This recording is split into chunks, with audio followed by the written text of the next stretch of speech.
आपने उसको ट्विस्ट किया ना, उसमें तो लिखा हुआ है उपद्रवी को, तो आपने अपना जात भी बता दिया कि आप अग्रवाल हैं। सारी दुनिया आपको केजरीवाल समझ रही थी, आपने अपने आप को अग्रवाल बताना शुरू कर दिया। सारा ट्विस्ट मैंने ही किया सर, दूध के धुले तो वही है, सारा ट्विस्ट मैंने ही किया। क्योंकि मैं उनसे सवाल नहीं कर रहा हूँ, उनसे जब मैं करूंगा तो उनसे पूछूंगा कि वो दूध के धुले हैं कि नहीं है। गोत्र का क्या मतलब होता है? गोत्र लिखने की क्या जरूरत थी? अरविंद केजरीवाल उपद्रवी है, अरविंद केजरीवाल उपद्रवी गोत्र लिख दे। आपने उसका एक कास्ट के रूप में इस्तेमाल किया ना, जैसे आपने कहा नेहरू प्लेस में कि मैं बनिया हूँ, धंधा करना जानता हूँ, और लोग धंधा नहीं करते इस देश में बनियों के अलावा। मैं उसका पूरा कंटेक्स्ट बता देता हूँ, मैंने किस कंटेक्स्ट में बोला था। क्वालिफिकेशन है चीफ मिनिस्टर बनने का कि बनिया है और धंधा करना है। दुकान है कि सरकार है? ये सरकार से सवाल करना, इससे बड़ी देशभक्ति कुछ नहीं हो सकती। एक सिटीजन जब एक गवर्नमेंट के सामने खड़ा होता है ना, तो इतने बड़े एम्पायर के साथ वो एक तरह से निहत्था होता है, अकेला होता है, ज्यादा इनसिक्योर होता है।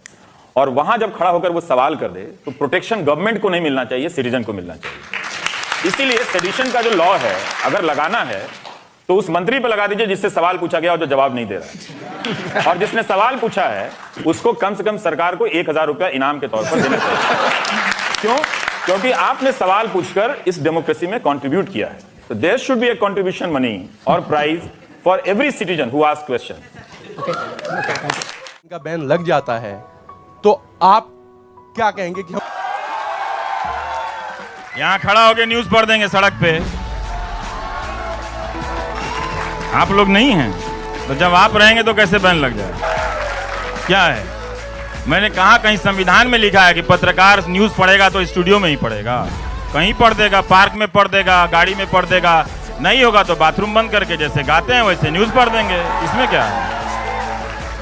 करो जो करना है करो, बैन करना बैन करो, बंद करना बंद करो, जो करना। ये वो पहले ऐसे इंसान हैं जो टेलीविजन के स्क्रीन को ब्लैक कर देते हैं, जिसके बारे में हमसे कहा जाता है ये वो पहले ऐसे पत्रकार, पहले ऐसे एंकर हैं। रवीश के बनने की प्रक्रिया क्या है? बहुत तकलीफ दे है, क्योंकि ये जो बनना होता है हर पल बनना होता है, और आप लोगों की निगाह में ना तो पहली बार के लिए बनते हैं ना आखिरी बार के लिए बनते हैं। रोज़ रोज़ अपना इम्तहान देना पड़ता है। कुछ लिखने से पहले वो गलत हो सकता है, लोग नाराज़ हो सकते हैं, कुछ दिखाने से पहले उनकी राय बदल सकती है, और कार्यक्रम के साथ साथ आपके बारे में भी राय बदल सकती है।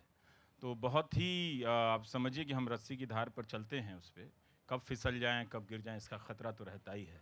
तो बहुत ही तकलीफ़देह प्रक्रिया है। तब भी जब कोई कार्यक्रम या कुछ लिखना आपका लोगों के बीच सराहा जाता है, और तब भी जब आप पूरी तरह से फेल हो जाते हैं। 100 साल लड़े थे हम। जब बाहर भारत पाकिस्तान बंटवारे के बाद हिंदू मुस्लिम सिख के तीनों के आपसी दंगे चल रहे थे, तब संविधान सभा में लोग बैठकर अपनी अकल लगा रहे थे कि हमें उस हिंसा से प्रभावित नहीं होनी है। एक ऐसा संविधान बनाना है जो आगे चलकर लोगों के जहन पर तर्क को कायम करेगा, और ये एक ऐसी राजनीति बना रहे थे जो तर्क पर आपकी भावनाओं को कायम करे। इसीलिए 24 घंटा चला, और उसका नुकसान क्या हुआ? तो टेलीविजन के जरिए, और ये मैं मजाक में नहीं कहता हूं नीलांजना जी, टीवी ने इस देश की अर्जित जो मीडिया है, उस देश के अर्जित लोकतंत्र की हत्या करने की कोशिश की है। डेली सामने से सीने पे छुरा मारा है इन लोगों ने, और आज आप वोट के नशे में हैं, उनकी कुर्सी के नशे में हैं, रहिए, मुझे उससे कोई मतलब नहीं है। 10 साल बाद मेरी हर बात को पलट कर देखेंगे कि कोई कह रहा था कि सामने हत्या। प्रधानमंत्री से पूछे कि 5 साल तक यही पूछे कि आप काम कितना करते हैं, थक क्यों जाते हैं। ये नहीं पूछता कि आप काम कब करते हैं। आप तो दिन भर रैली में नजर आते हैं, जब रैली में नजर नहीं आते तो आप मन की बात कर रहे होते हैं। हर समय आप टीवी पे नजर आते हैं, तो साहब आप काम कब करते हैं, ये सवाल नहीं पूछेगा। बोले आप तो बहुत काम करते हैं, आप थक जाते हैं। 100 रैलियां की हैं उन्होंने, तो 100 रैली में अगर 5 घंटे का एवरेज भी निकालिए दिल्ली से आने जाने का, उसको जोड़ लीजिए तो पूरा जनवरी से लेकर आचार संहिता लागू होने से पहले 20 दिन के बराबर उन्होंने काम ही नहीं किया। आप रैली कर रहे थे ना, आप अपने लिए, आप देश के लिए काम थोड़ी कर रहे थे। हमारे देश में एक चीफ हिस्टोरियन हुए हैं, आपको पता है उनका नाम? अमित शाह जी।